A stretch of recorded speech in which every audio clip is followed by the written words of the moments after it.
Welcome to the SILC World Seminar. The topic of today is at the very heart of government. It's about taxation.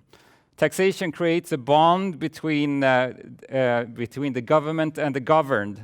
Through paying taxes, we have expectations on government. So it's very important. And by collecting taxes, we can actually do all the services that we expect from a government to deliver. At the same time, if taxes are not carefully constructed, they can impede economic growth, they can put a hamper on people's possibility to work and for businesses to thrive. So you can just not say that more taxes is always better, even if we want the money. People have very mixed feelings about taxes, because often if you ask about their own taxes, they feel that they are too high. And at the same time, they think maybe that other people actually should pay more taxes. So this is a difficult, therefore it's difficult to speak about taxes politically in campaigns, etc. And also as liberals, we have mixed views on taxes, because we want a free economy, but at the same time, we want everybody to have the same life chances, so we want an active government. So we have challenges here.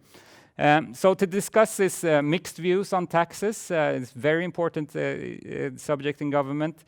We have two distinguished guests with us. We have Rafik Boufrikha, who is member of the National Board of the Afek Tounes party in Tunisia, a liberal party in Tunisia.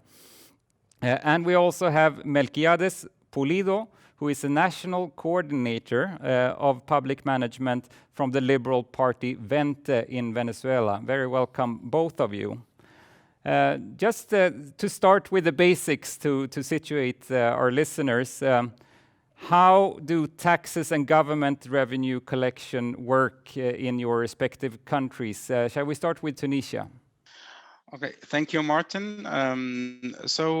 About the taxes revenues in Tunisia, there are three major, let's say, revenues. The first one is the tax revenue from the employees, so the tax revenue contribution. The second one is the VAT, and the third one is the corporate taxes.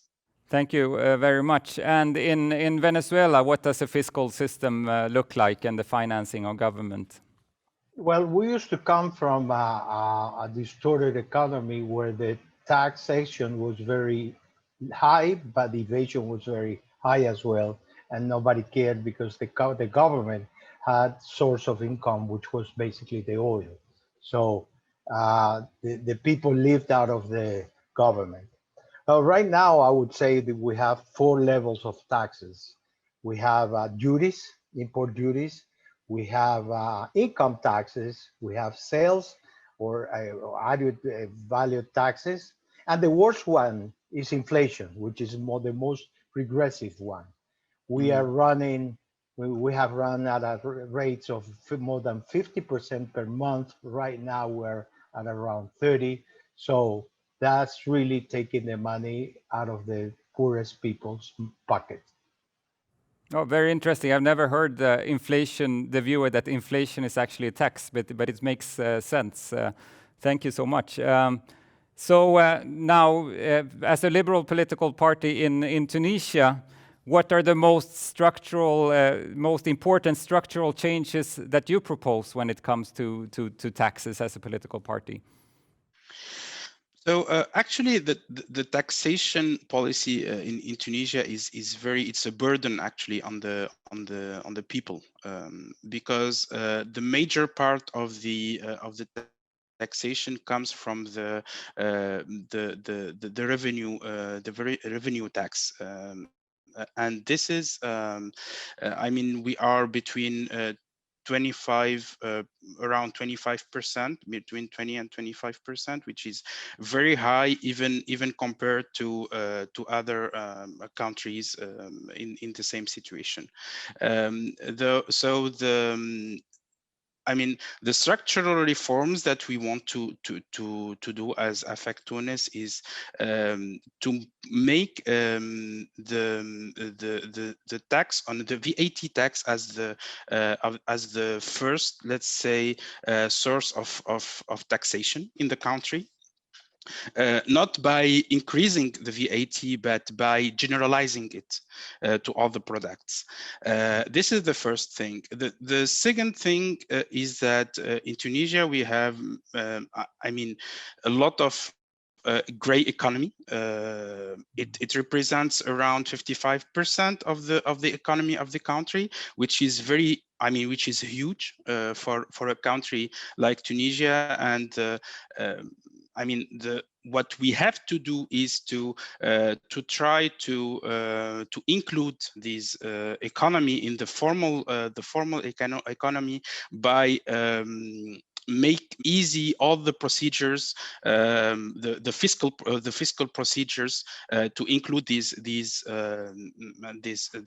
companies or these persons that are working on the informal economy, and also reduce the corporate taxation. To How high is it now? Now is it around, it's around 25 to 30%, which is I mean, there is some sectors who are let's say they have some encouragements from the state, so they pay lower, but it's a big burden on the corporates. So what we want to do is to have around 5% of corporate taxation for the industries or the sectors that we want to encourage, and 15% for the for all the other corporates, which will encourage the informal economy to be included in the formal economy. Yes, we will speak more about the informal economy later. In Venezuela, what are the major structural changes that the Vente party is foreseeing? Well, number one, we plan to lower the tax, but also lower the tax exemptions. Make it simpler. The tax burden right now is at around 40-45%. We believe we can lower it to total taxes somewhere around 20-25, and lower the tax exemptions other than reinvestment and other incentives, particular incentives. The second thing we plan to do is to not only decentralize the state, the country, but also federalize the country, so that taxation, the income, and the expenditure would be at the municipal level, so that people would be closer to the government and can control better where the money comes from and where the money is spent.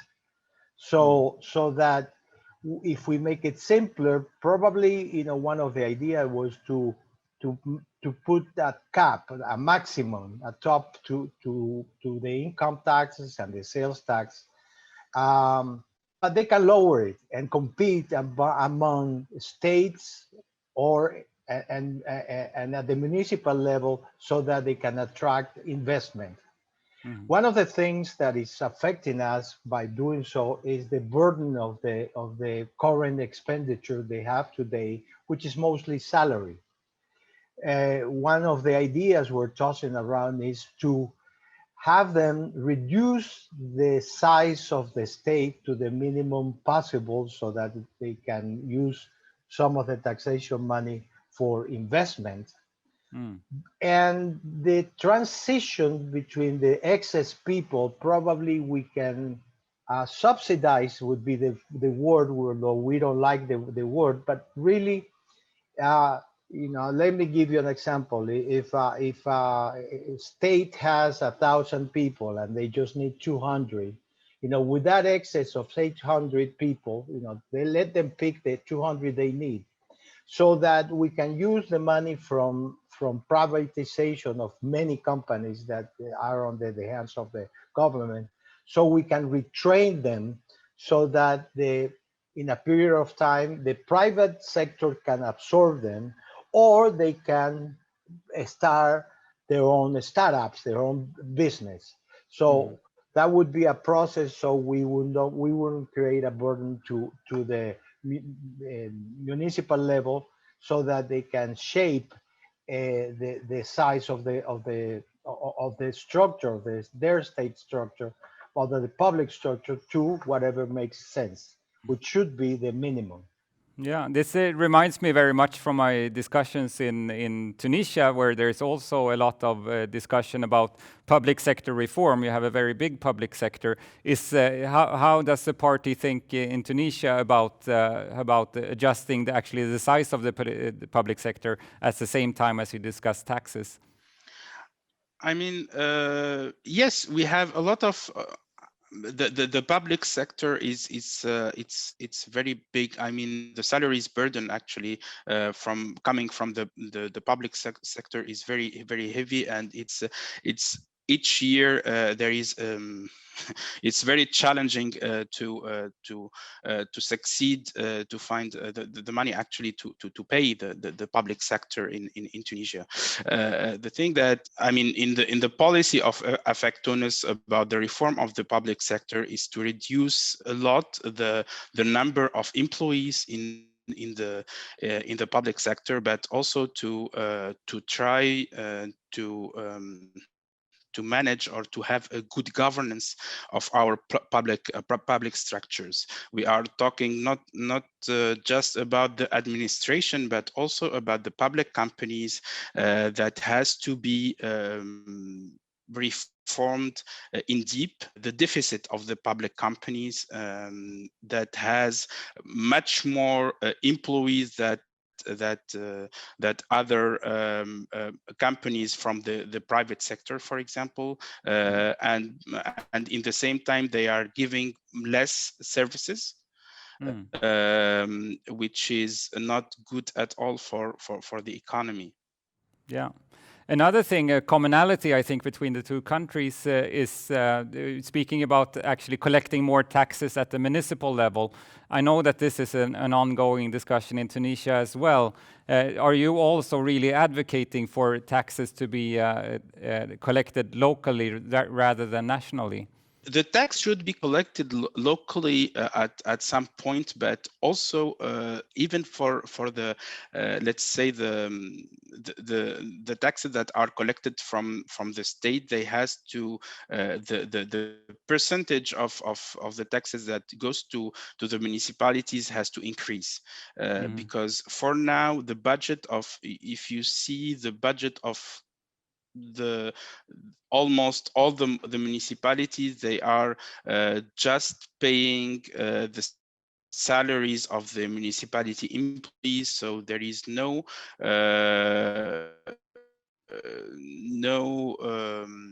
solution to try to improve actually the quality of life in the municipality by launching new projects or new investment projects or infrastructure projects or things like that. So the incomes of the municipalities has to increase both from at the local level and at a national level. We have also heard the gray economy mentioned, the unofficial economy, and we all want it to become a white economy and to be part of the official economy. In Venezuela, what kind of concrete measures do you foresee to abolish the gray economy and turn it into a white economy? I mean, for me, it seems very difficult. So I don't know what are the real, like, what is a toolkit to transform the gray economy into a white economy? Well, number one, the size is huge. According to the central bank, we're talking about 41% of the employees work in the informal sector. According to other studies, we're running around 50%. So the first thing we believe is everything that can be private must be private, and that includes many items. Even in for example, we've been talking about justice. Well, the public justice, of course, it has to be run by the states. But today in the world, conciliations and means of how do you call them, like CIADI, they use two of the type of arrangements like how do you call this, the ones that you don't go to the public sector, you sign an agreement and you arrange a difference in a private matter for private relationships. Um, so that's rule number one. Number two is to provide property, legal property to the people. One of the biggest problems, and Peru did a good job on this. With the informal sector of Peru was huge. One of the first things they did was to simplify the system of legalizing, to provide incentives so that people can be legalized, to give property ownership to them so they can go to the credit system and use their assets, to leverage their operation and even their houses and their business. So there are measures that can be done very rapidly and with experiences. So privatizing, number one, simplifying, number two, and providing ownership, legal ownership to, many of the assets that are on the ground so they can use it for growth. So Rafik, in Tunisia, how is your party working with more specifically on the toolkit for transforming the gray economy into a white one? So I join actually what was said. It's especially about the simplification, simplifying the whole process of taxation. It's a key reform that has to be done in Tunisia. So people will be more able to understand the taxation structure and to be included in the economy. This is the first thing. The second thing is the decrease of the taxation on the corporates will be also very encouraging. And to also about the revenue contribution, for example, because we have a lot of people, even if we have like corporates, we have employees that are not declared actually with the salaries that they are having, for example, and for this and it's actually it translates the burden of the revenue income, the revenue contribution on the corporates. So we are suggesting to have a progressive taxation on revenue and also to put the limit to sail it to 20% at, for example, 15,000 dinar per month salary to sail it to 20%. All right, we've touched on many issues and many issues from the toolkit that we can do. We have agreed that that taxes need to be simple if people are to pay them, and we also have the conclusion that if taxes are lower, it's likelier that people will actually pay them because you will not enter into a high tax-paying environment. So this is very on the level of society. Another issue that I would like to discuss is fiscal discipline. It's a challenge because when you're in government, you tend to want to overspend, particularly in election years. And it's good for everybody if that is not being done and the budget is handled responsibly. So what kind of measures does your party see to make sure that there is fiscal discipline in the country? Shall we start in Venezuela? Well, that's an idea. We haven't come up with a total agreement. We know it's possible to maintain your local currency with fiscal and monetary discipline. Countries like Peru, countries like Chile, they have been able to achieve it.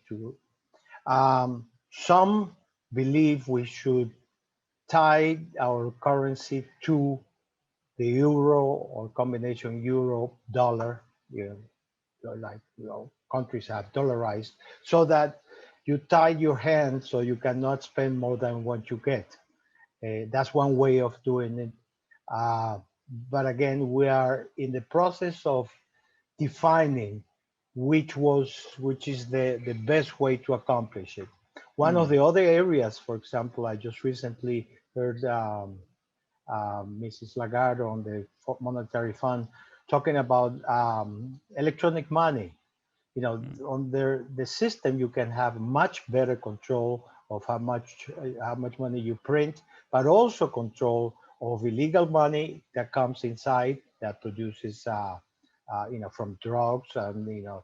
and and also taxation. I mean, taxation also tax control is much better. So we're in that process of discussing which is the best alternative for us. Mm. And does Afek Tounes party in Tunisia have any views on fiscal discipline and the measures that should be instituted? Yes, so first of all, to have, let's say, a fiscal discipline, the state has to know the incomes and the profits actually that the people are doing in the economy. I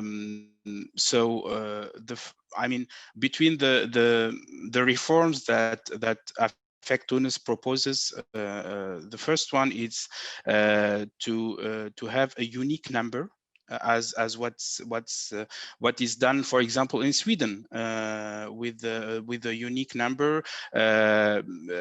It will they can pay all the let's say all the taxes on by using it, but also they can receive all the healthcare and the subsidies that can be paid by the state. And in this case, we will have more control actually about the income of the people, and about, yes, what I mean, the flow, actually, the economic flow. Second thing is, also, we nowadays we know that the digitalization is a great tool and a very strong tool for control, for tax control, and also tax payment. So the digitalization will be a key reform to have more control actually on the tax evasion. Thank you very much. I think it's also a very interesting perspective that digitalization is actually going to help us in many ways when it comes to the issue of taxation. Now, taxation is an extremely broad subject, and we have just been able to give you an introduction to the point. So, just final words, advice to your liberal colleagues around the world. When you go to election and you speak about taxes, what do you tell people? What do you say in Venezuela? Well, number one, remind them that, and they know it, that the highest tax is inflation, and eventually you either pay it with the prices and with the scarcity through price control. And we have learned the lesson, and most people have. They now understand it, unfortunately, by experience. So low taxes only comes from discipline, central bank independence, and strong independent central banks, so the monetary policies are sound, and also through less expenditure. The less the government spends, the less the money we have to get from the people. And number two, which is I think even more important, is transparency. You have to be transparent. You have to show the results, show the income, show where the money went to, and today with the intelligent cities and also digitalization, you can run processes of signing contracts for services, so the bids are open and transparent. Thank you. Thank you. It's a very long campaign message. It's more than a slogan, but I agree with all of it. Thank you. Rafik, when you go to elections, what do you tell the voters about taxes? So I will say just one sentence. I will say less contribution revenue, less corporate taxes, less fiscal impunity, and more gray market or gray economy inclusion. And I think this will say all about the Afek Tounes policy on fiscal reforms. Well, we can make a short slogan saying less is more. That's true. Yes, this is true. Thank you so much. That's a great ending. Thank you so much for participating with us and sharing your insight, giving an introduction to this very broad subject that needs to be discussed much more, of course, but the purpose of the seminar is just to give an overview. We as liberals have a lot of work to do, but we should also be proud that around the world we have very engaged parties really pushing these issues for the betterment of our societies. So thank you so much for participating in the SILC World Seminar, giving us your insights. Thank you also very much to the listeners of this seminar. This is only the start of the conversation. Thank you very much. Thank you so much. Thank you. Good afternoon. Good afternoon.